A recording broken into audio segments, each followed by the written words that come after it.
Et la question qu'Abaye demande est, on a le droit, le Shabbat, une femme a le droit de sortir avec un châle sur lequel il y a un bouton. Et si ce bouton a été mis en place la veille de Shabbat et ça consiste d'une pierre, ou ça consiste d'une noix, ou ça consiste même d'une pièce d'argent, si ça a été mis en place avant le Shabbat, c'est permis de sortir avec ça le Shabbat. Maintenant, est-ce qu'elle peut faire une combine dans le sens qu'elle met une noix en tant que bouton, et le seul but, en fin de compte, c'est pour donner cette noix à son enfant qui se trouve dans Reshut Rabim. Est-ce que ce serait permis ou pas? Ok, ça c'est la question. Alors, je répète dans la Gemara. Baya, Isha, Marche ta'arim vetifrof ala egoz, leotzi livna katan beshabbat. Tibai, le man de amar ma'arimin. La question se demanderait, selon celui qui dit qu'on a le droit de faire une combine, on va voir. Et aussi, elle se demanderait, dit Tibai, les man de amar ein ma'arimin. Aussi, selon ceux qui disent qu'on ne peut pas faire des combines. Alors, c'est quoi des combines? Il y a Tibai, la question se demanderait. On demanderait la question. Les man, selon celui qui dit ma'arimin, qu'on peut faire une ruse ou une astuce ou une combine. Alors la Gemara dit, le Rashi. Rashi dit, regardez, c'est assez en bas, à peu près 6 lignes d'en bas dans le Rashi. Tibai les man de Amar. Vous voyez en bas, et 5 lignes avant la fin de la page, le Rashi. Plukta bechol kitve hakodesh. Quand il y a le aleinu à feu, le Shabbat, dans la maison, alors il y a une marloquette. Il y a un qui dit Lovesh kol mashi yechol ilbosh divrei Rabbi Meir ve'afilu asra chalukim ze al ze. Alors Rabbi Meir dit, c'est quoi la combine pour Rabbi Meir? Tu peux mettre, je ne sais pas, une douzaine d'habits un sur l'autre. Et en fin de compte, qu'est-ce que tu es en train de faire? Tu es en train de sauvegarder tes habits du feu. Ouais. Et ce n'est pas la façon normale que tu t'habilles quand tu sors avec 10-12 habits. Mais en fin de compte, c'est des habits que tu es habillé. Donc ça, c'est la combine pour les sauver du feu, selon Rabbi Meir. Il peut dire qu'il a froid? Oui, il peut dire. Rabbi Yossi Omer, ton Rashi dit que Rabbi Yossi il n'est pas d'accord. Shmona sa kelim keder shu lovesh bechol. Apparemment, il y a quelque part une liste de 18 habits. 18 habits, ça comprend une ceinture, ça comprend un chapeau, ça comprend. Il y a 18 habits qu'on est censé regarder des chaussures, qu'on est censé. Il ne peut pas mettre plus que les 18 habits, ça pour habiller, c'est dire on ne veut pas. Mais quand il y a l'incendie, il va s'amuser à compter, tu crois qu'il va prendre le temps? Non, mais je veux dire, l'idée de mettre. Non, on ne peut pas le mettre. Gog ou Magog. L'idée de mettre une douzaine d'habits sur lui, c'est pas normal. Donc, Rabbi Yossi dit tu t'habilles normalement. Rabbi Meir dit non, tu peux mettre autant d'habits que tu veux sur toi, c'est la combine. Donc, la question qu'on a demandée sur la noix, elle se demande aussi bien pour celui qui dit qu'on peut faire une combine pour garder, sauver les choses du feu, aussi bien selon qui dit qu'on ne peut pas faire une combine. On va voir maintenant dans la Gemara. La Gemara dit. Attends, Rabbi Yossi, il est encore plus. Il est plus coulant, quoi. Non, au contraire, il est plus marmire. C'est une liste. Non, mais je te dis, les 18, ça comprend les chaussettes, les chaussures, la ceinture, le chapeau. En fin de compte, il peut-être tu mets une chemise, une jaquette, et voilà, c'est maximum un manteau. Tiban, il est mandama ma'arimin bedleika. La question se demanderait celui qui dit qu'on peut faire une ruse Rabbi Meir pour sauver des choses, des objets d'un feu. Hatamhu, dit lo sharidle. Là-bas, pourquoi Rabbi Meir te permet de faire une combine? Parce que si tu ne permets pas au type, il risque d'être dans le stress et être tellement dans le stress qu'il risque de profaner le Shabbat, éteindre le feu.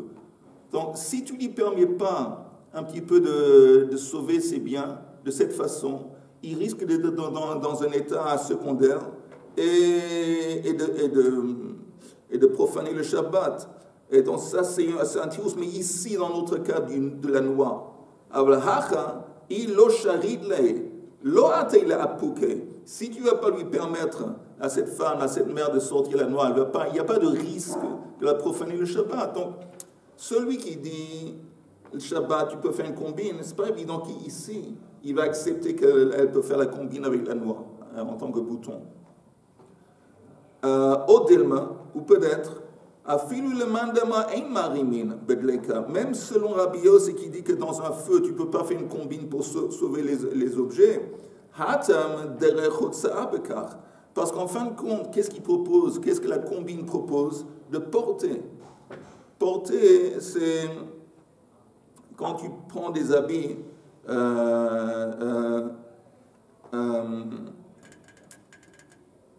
tu les portes d'une façon normale. Ça veut dire que quand on fait Hotsa'a, mais l'interdiction de porter un objet du domaine privé au domaine public, c'est sens tu les portes d'une façon normale. Donc Rabbi Yossi dit, là-bas, quand tu mets une douzaine d'habits sur toi, c'est la façon normale de porter des habits, et donc c'est interdit. Ah oui, c'est la façon normale. C'est pas, s'il mettait, par exemple, il pliait un manteau, il le mettait sur sa tête. Alors il dit, ça c'est pas, il n'a pas transgressé Hotsa'a Midoraita, parce que Hotsa'a Midoraita, il y a une façon que ça se fait. C'est der Shinui. Là-bas, il interdit, parce que tout de même, l'acte, c'est un acte normal. Mais ici, quand elle prend la mère la noix, elle l'utilise en tant que bouton, c'est pas normal. C'est pas la façon normale de transporter une noix. On la transporte dans un sac, on la transporte dans une main. Donc là-bas, ici, c'est possible que Rabbi Yossi serait plus cool et permettrait. Parce que la Hotsa ici, c'est derrière Shinui, c'est pas normal de transporter un objet de cette façon, en tant que bouton. Question. Oui, ben, je veux dire, normalement, quand on sort habillé, on sort de façon normale. On ne peut pas dire que quand qu'on porte des habits pour sortir à la synagogue, c'est une avéra. Et autre chose, je veux rajouter. Non, c'est pas une avéra. Donc, s'il veut mettre 3, 4, 5 manteaux, c'est pas une avéra. On avait vu auparavant, je sais pas, j'imagine que vous avez oublié, on avait parlé d'une ceinture. Nous, jamais. Hein? Jamais on oublie. Non, mais moi c'est sûr que moi j'oublie. Mais on avait parlé d'une ceinture, une femme elle peut sortir avec une ceinture faite d'or ou faite de soie, avec incrusté avec des choses. Ouais. Et on a dit, qu'est-ce qui se passe si elle met une ceinture sur une ceinture? Ça veut dire, elle a déjà une ceinture pour empêcher que ses pantalons vont tomber, les pantalons sous la robe. Mais elle met une ceinture sur la ceinture. Et là, la réponse était, ben non, ça devient un fardeau. Parce que comme, en fin de compte, la deuxième ceinture, elle ne sert pas en tant que ceinture, ça devient un fardeau.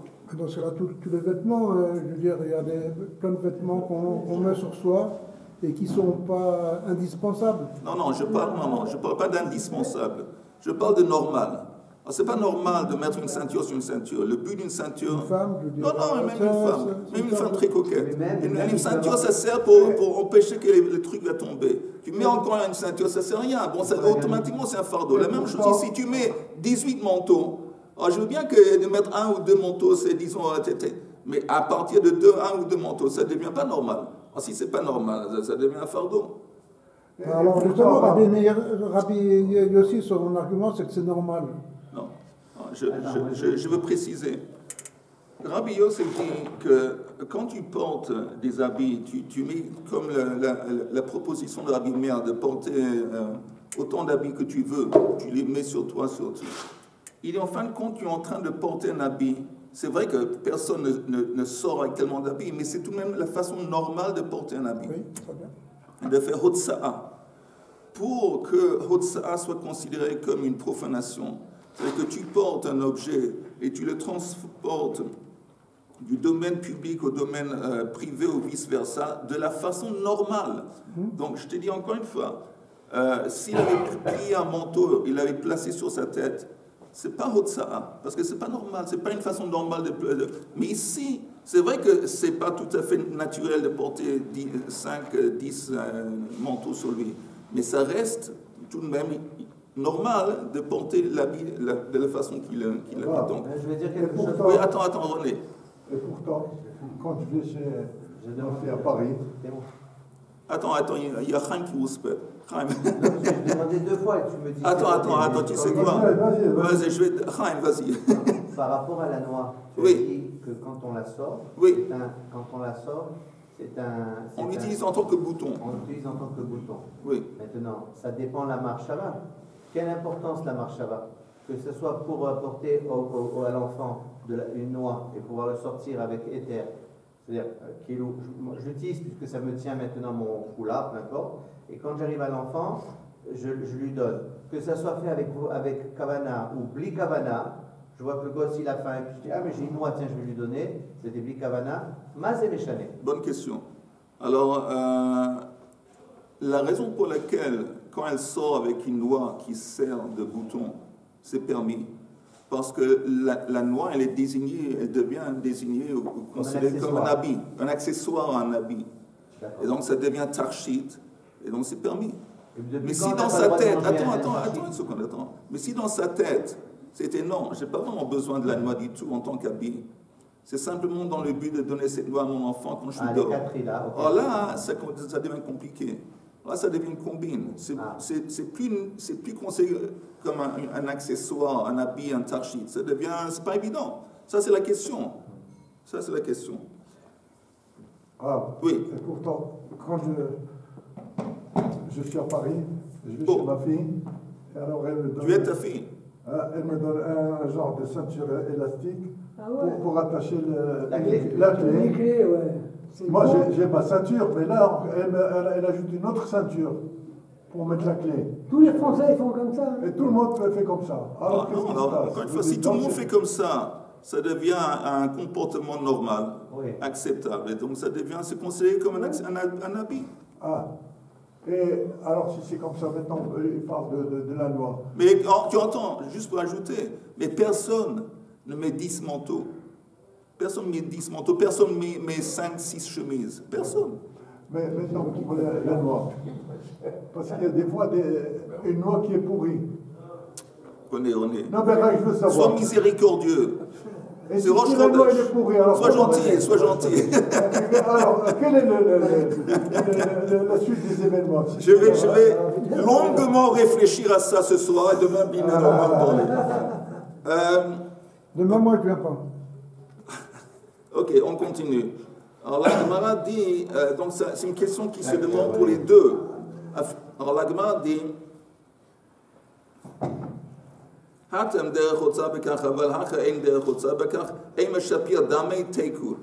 réponse est un teiku. Voilà. Teiku, la réponse on l'a laissée à Ali en avis parce que c'est pas évident quelle est la réponse. Ok.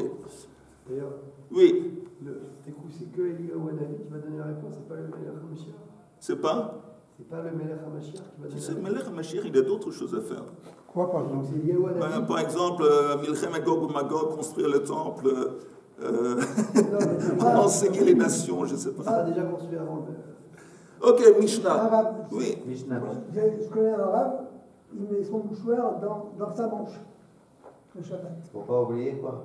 Non, parce que Il s'enterre quand il a mais c'est sa façon à lui de cacher. il le met dans sa manche. Mais il le fait. ça veut dire que c'est pas une façon normale de... Parce que comme ça, c'est pas considéré une façon normale de porter.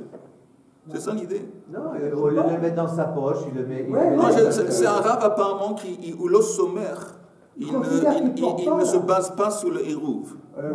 C'est ça l'idée. Parce que si il va selon le hérouv, il n'a pas besoin de mettre ça dans sa... Il peut le mettre dans sa poche. En Angleterre, c'est pas en Eretz Israël, c'est en Angleterre. En Angleterre. C'est en l'étranger. En France. Ok, en France. Très bien. Alors ça veut dire qu'il le porte d'une façon... Ou c'est considéré comme un accessoire à son manteau. C'est ça l'idée. Oui. Mishnah.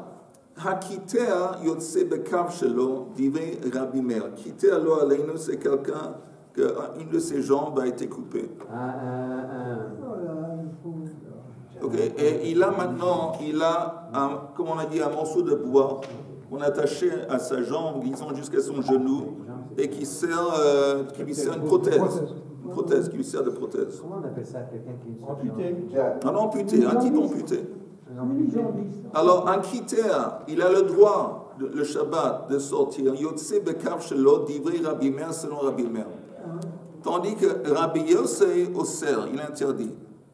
V'im yesh lo beit kibul ktitin. Maintenant, si ce morceau de bois sur lequel il attache son genou, s'il y a un creux au-dessus dans lequel il met des morceaux de coton, comme ça qu'après, quand il pose sa jambe, c'est plus confortable. Mais ça devient un cli.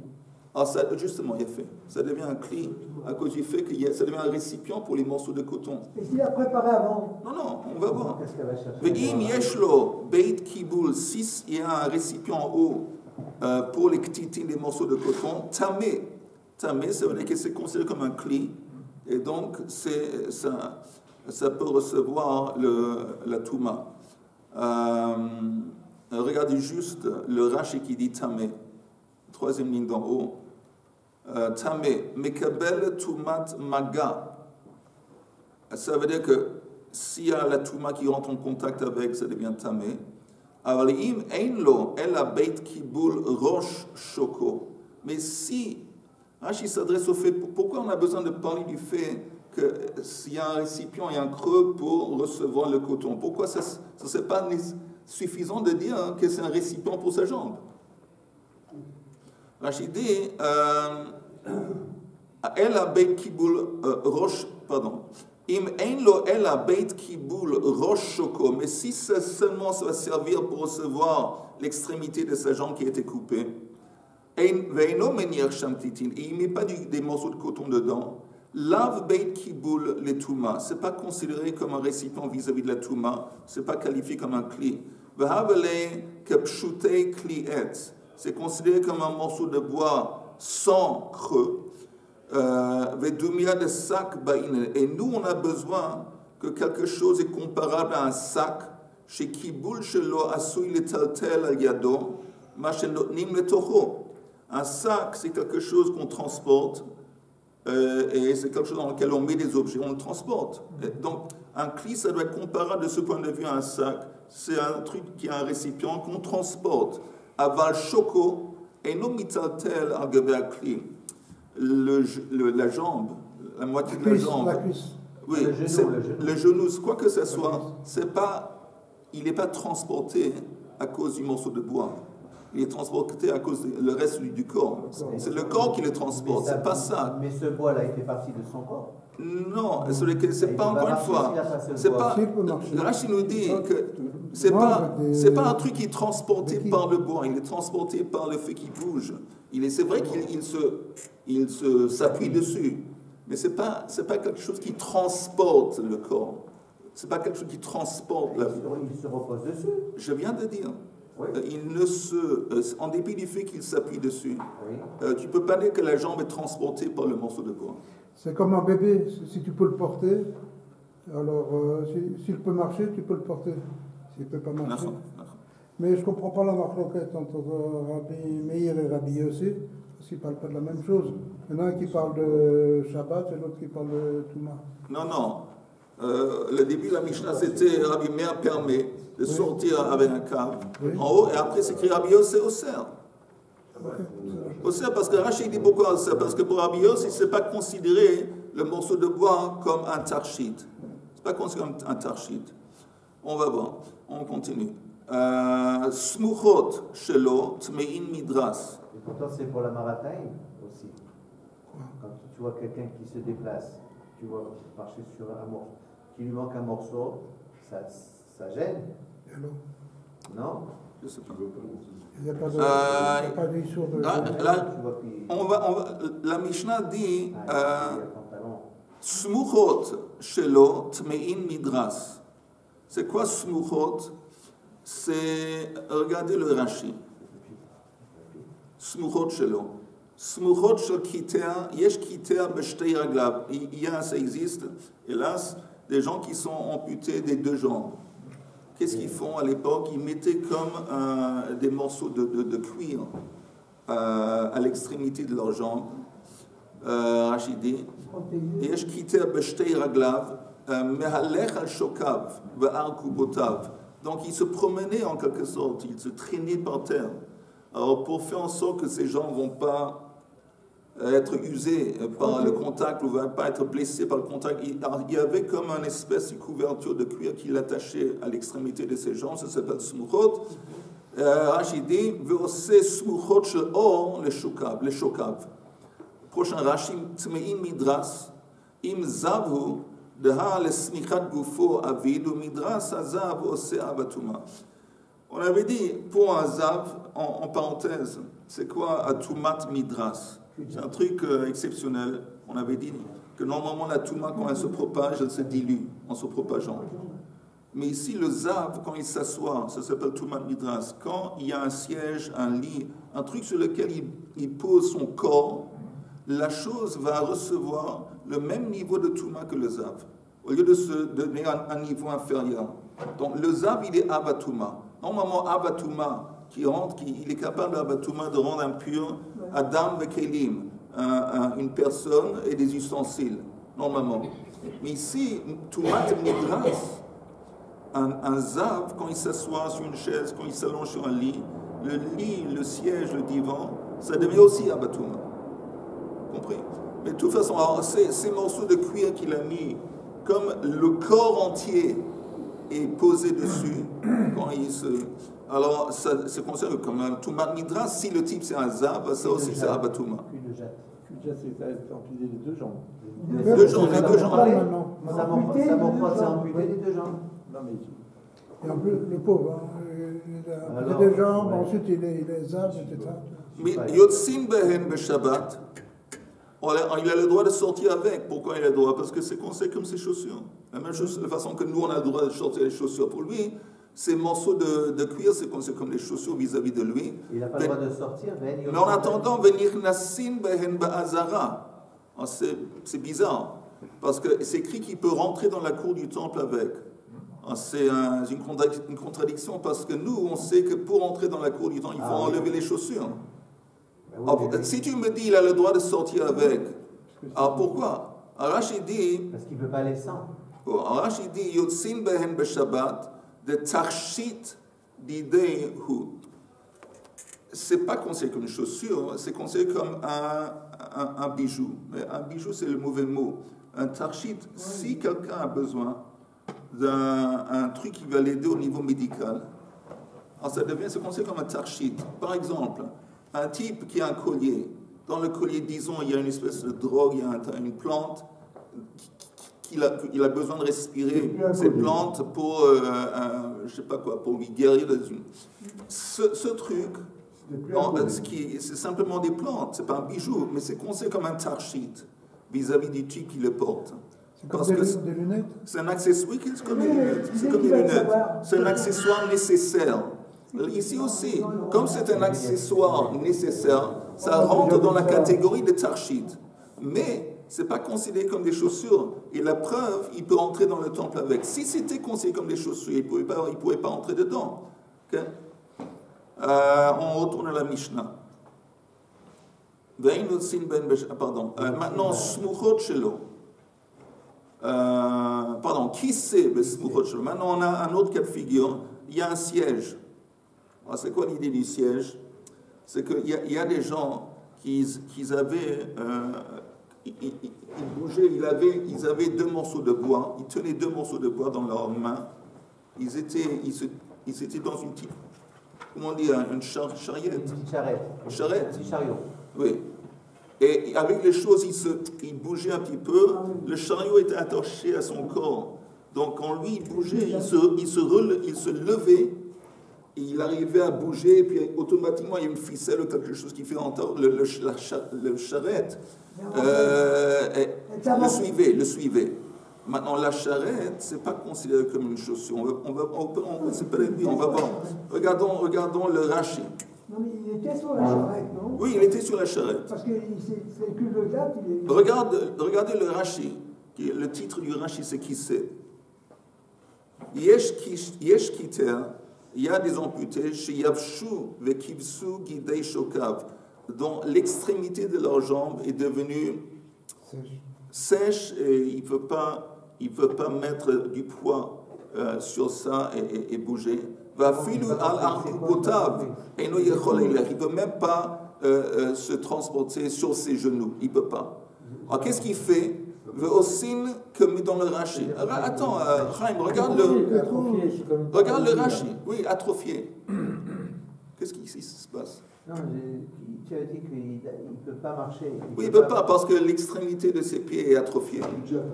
On parle du budget qui a une seule jambe alors. Deux jambes. Deux. Ah, Il a zéro jambe. Zéro jambe. Mais il n'a pas la force pour. Alors, Il est comme paralysé, quoi. Ouais, d'accord. Alors, qu'est-ce qu'il fait, ce pauvre monsieur? Au signe que min kissé namour, veyoshev alav. Il fait comme un petit chariot sur lequel il s'assoit.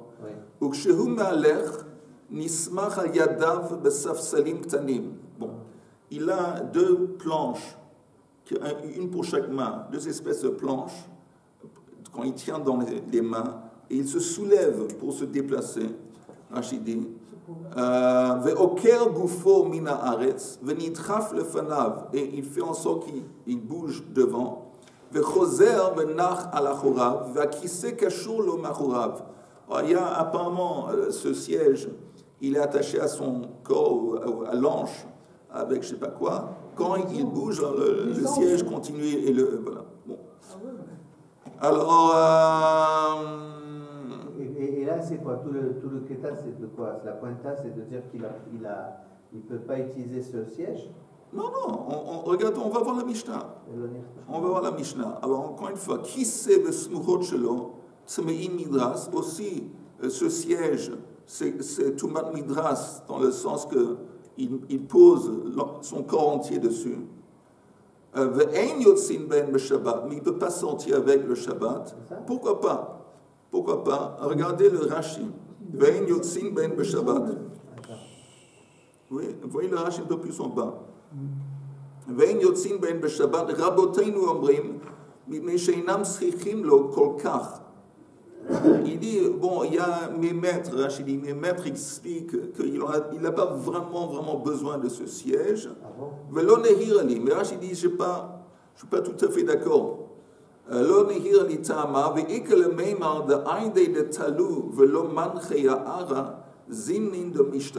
lui, Rachid dit que quand lui, il se transporte, quand il bouge, il soulève son corps, il y a un moment où aussi bien les morceaux de cuir à l'extrémité de ses jambes, aussi bien le siège, il est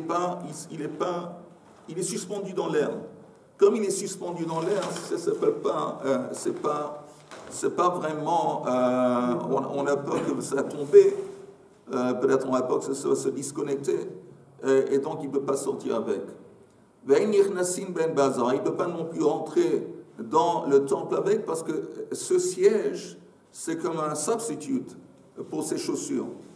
Donc, on ne peut pas entrer dans la zone des chaussures. Voilà. Et la fin de la Mishnah est Veluktamin, ou Lukatmin, je ne sais pas comment on prononce, Lokitmin Tehorin. Ils sont conseillés, ce n'est pas un cli, c'est pur, on va voir plus tard qu'est-ce que ça veut dire. Il y avait une interprétation, c'est que c'est un masque. Des masques. Un masque pourri. Un masque. Non, peut-être qu'il y a des gens qui ont eu des accidents, des brûlures ou quoi, et que c'est moche. Et qui ne veulent pas faire peur, ils mettent juste un masque. Pour atténuer leur laideur ou leur mais c'est possible, tout est possible. Oui, tout est possible. C'est pas ce que Rachid dit. Rachid dit que c'est à cause du corona. Rachid dit que il dit na'asin lischok. C'est un truc qu'on fait pour rigoler. La vita tinokot est pour faire peur aux enfants. C'est sympa. Ok, ça c'est la Mishnah. Maintenant, Amarle Rav le Rav Nachman. Rav demande à Rav Nachman, Heichitnan, comment enseigner cette Mishnah? Qu'est-ce que ça veut dire comment enseigner cette Mishnah? Il y a Heichitnan. Regardez le Rashi au début, après la Mishnah. Heichitnan, vous voyez le Rashi? Oui. René, oui. Tu es dans le coup? Oui. Heichitnan, Hakitea Yotse Rabbi Yosef Oser, ou Ein Hakitea Yotse Rabbi Yosef Matir. Vous voyez, parce que dans notre Mishnah, le début de la Mishnah, si on relit la Mishnah, au début de la Mishnah, c'est écrit Hakitea Yotse Bekav Shelo Divrei Rabbi. C'est Rabbi Meir qui permet s'est amputé de sortir avec son morceau de bois, et c'est Rabbi Yossé qui a interdit. Mais il y a une autre version apparemment qui est l'inverse, que c'est Rabbi Meir qui interdit et Rabbi Yossé qui permet. Donc la question est, quelle version est la bonne? Tout le monde a compris? Alors la demande dit, Amar le Rav le Rav Nachman heichitnan. Amar le lo yadana. Il répond, je ne sais pas. Je ne sais pas quelle est la bonne version, je n'ai pas entendu. Hilchet Mai, quelle est la lacha? Amar le lo yadana, je ne sais pas non plus. Je ne sais pas quelle est la bonne version de la Mishnah. Je ne sais pas quelle est la lacha. Baruch Hashem, je ne suis pas le seul dans le monde à sentir comme ça. Alors, Itmar, Amar Shmuel, Ein Hakitea. Alors, Shmuel dit que la bonne version, c'est Rabbi Meir qui dit que le Kitea, il ne peut pas. Et c'est Rabbi Yossé qui permet. Vechen Amar Rav Huna. Et Rav Huna dit la même chose. Ein Hakitea. Le Kitea, selon Rabbi Meir, ne peut pas sortir avec ça. Et c'est Rabbi Yossé qui permet. Amar Rav Yosef, Oil ve'amar Shmuel, Ein Hakitea. Ve'amar Rav Huna, Ein Hakitea. Alors, Rabbi Yosef dit, écoute, comme aussi bien Shmuel que Rav Huna, tous les deux, ils vont selon la version de la Mishnah qui dit que le Kitea ne peut pas sortir, selon Rabbi Meir. As ananami nitne ein hakitea. Alors nous aussi, on va adopter cette version, que c'est Rabbi Meir qui dit que le Kitea ne peut pas sortir, et que c'est Rabbi Yossé qui permet. Matkifla Rava Bar Shira. Mais il y a une attaque de la part de Rav Bar Shira. Lo shamia lehu had matne le Rav Chanan bar Rav lechia bar Rav Kame de Rav bekituna de vei Rav. Est-ce que vous n'avez pas entendu ce qui a été enseigné matne le Rav Chanan bar Rav à Chia bar Rav dans la présence de Rav dans le Kitun, c'est quoi Kitun? Dans la petite salle qui est dans le Beit Midrash. Vous n'avez pas entendu ce qui a été enseigné dans la petite chambre dans le Beit Midrash? De Vei Rav, Ein Hakitea Yotze, Bekav Shelo, d'Ivrei Rabbi Meir, Ve Rabbi Yossé Matir. Alors là-bas, il y avait quelqu'un qui a enseigné que Rabbi Meir interdit au Kitea de sortir. Rabbi Yossé permet, comme on avait dit, était la bonne interprétation, la bonne version. Et Rav est pour. Et Rav a fait un signe pour indiquer que non, c'est l'inverse. Voilà, exactement. Il a fait comme s'il a fait. Il a fait un signe. Pourquoi il n'a pas parlé? Il aurait pu pas parler. Apparemment, il était au milieu de Kriyat Shema. Mais il était entre les chapitres. Il a entendu que quelqu'un en train de transmettre cet enseignement. Il a fait comme ça. Et Rav, c'est une grande autorité. Si Rav a dit et pour, apparemment, il a raison. Amar Rav Nachman bar Yitzchak vesimana samer samer. Et si tu veux te rappeler de la bonne version, c'est samer samer. C'est quoi samer samer? C'est la fin quand on dit Rabbi Yossé Oser. Alors, les deux derniers mots de l'enseignement, Yossi, il y a un samer, Oser. Il y a un samer, c'est samer samer. Comme ça, on se rappelle quelle est la bonne version. Que Rabbi Yossé, il interdit et c'est Rabbi Meir qui permet. Non, mais on dit que Rav, c'est un grand Rav, mais Shmuel aussi. Oui. Alors, mais attends, tu vas voir, on est en plein milieu. Vav Shmuel Hadarbe. Mais même en fin de compte, Shmuel, plus tard, il a changé d'opinion. Hadarbe. Detnan, c'est enseigné dans une Mishnah. Chalsa besandal she'eno shelo. On est en train de parler de Chalitza. Chalitza, encore une fois, c'est la veuve de quelqu'un qui est décédé et qui, Minatora, elle est maintenant, elle est attachée, elle ne peut pas se marier à quelqu'un d'autre sans qu'elle va subir du frère, frère aîné de son mari, ou Yiboum, ou Chalitza. Maintenant, la Chalitza, si elle fait la Chalitza, Chalsa besandal she'eno shelo. Si elle fait la Chalitza avec une chaussure qui n'est pas la sienne, pas la sienne du frère. Du beau-frère, tu parles. Oui. Besandal shel etz. Ou si elle fait la Chalitza avec une chaussure de bois. Un sabot. Par exemple, mais c'est pas vraiment un sabot, mais disons, c'est fait de bois. Ou shel smol beyalmin. Ou si elle prend, elle prend la chaussure de gauche, qui en fin de compte, elle le met sur le pied droit. Chalitza kshira. Néanmoins, la chalitza, elle est kshira. Et la Gemara dit V'amrinan man Tana, c'est qui l'auteur de cet enseignement? Et Shmuel dit Amar Shmuel Rabbi Meir hi. C'est Rabbi Meir. Pourquoi? D'Etznan, c'est enseigné dans une Mishnah, Hakiter Yotse Bekav Shelo, divrei Rabbi Meir. Rabbi Yossi Yosser. Parce que Shmuel dit que Rabbi Meir, comment je sais que si elle fait la khalitsa, cette femme, avec une chaussure de bois, c'est néanmoins considéré comme une chaussure. On a besoin que la khalitsa se déroule avec une chaussure. On nous dit que même si c'est fait de bois, c'est pas normal. Normalement, la chaussure, c'est fait de cuivre. Néanmoins, ça marche, c'est cachère. Alors, qui considère qu'un truc de bois, c'est cachère? C'est Rabbi Meir, Shmuel dit. Parce que Rabbi Meir permet à l'amputé de sortir avec ce truc de bois. Oh, c'est l'opposé de ce que la version de Shmuel qu'il avait dit au début. On voit que selon Shmuel, il a changé d'opinion, et selon Shmuel, Rabbi Meir, en fin de compte, permet, et c'est Rabbi aussi qui interdit. Et Ve'af Rav Huna aussi a changé d'opinion. Ve'af Rav Huna hadarbe. Le Tanya Sandal shel Sayadin. Sayadin, c'est les gens qui utilisent de la chaux, merci, la chaux. Mais la chaux, entre autres, ça brûle. Alors, pour faire en sorte que ça ne va pas brûler leurs chaussures de cuir, ou que ça ne va pas même brûler leurs pieds, alors ils mettaient, il y a des taches de chaux par terre, ils mettaient quelquefois des chaussures, ils chaussaient des chaussures de bois. Alors, Sandal shel Sayadin tameh midras. Ve'isha choletzet bo. Alors Rabbi Akiva dit tout ça, un sandal chez le Sayadin, qui est normalement fait de bois, c'est une chaussure, et la khalitsa peut se faire avec, et on peut sortir avec le Shabbat parce que c'est considéré comme une chaussure, selon Rabbi Akiva. Et il y a des gens qui n'étaient pas d'accord avec lui. Mais il y a une autre braïta qui dit que oui, on est d'accord avec Rabbi Akiva. Amar Rav Huna man hodulo. C'est qui? Rav Huna dit. Maintenant, il intervient. Amar Rav Huna man hodulo. C'est qui est d'accord avec Rabbi Akiva? Rabbi Meir. Oh, il dit, c'est Rav Huna qui dit que selon Rabbi Meir, une chaussure de bois, c'est une chaussure à part entière. Et ça comprendrait aussi, ça comprend bien sûr le bâton de bois qui met la prothèse. Donc on voit que Rav Huna est d'accord. Donc aussi bien Shmuel et Rav Huna, ils ont changé d'opinion. Encore deux lignes ont fini. Man lo hodulo, il y a une autre opinion qui dit c'est qui ceux qui sont contre Rabbi Akiva.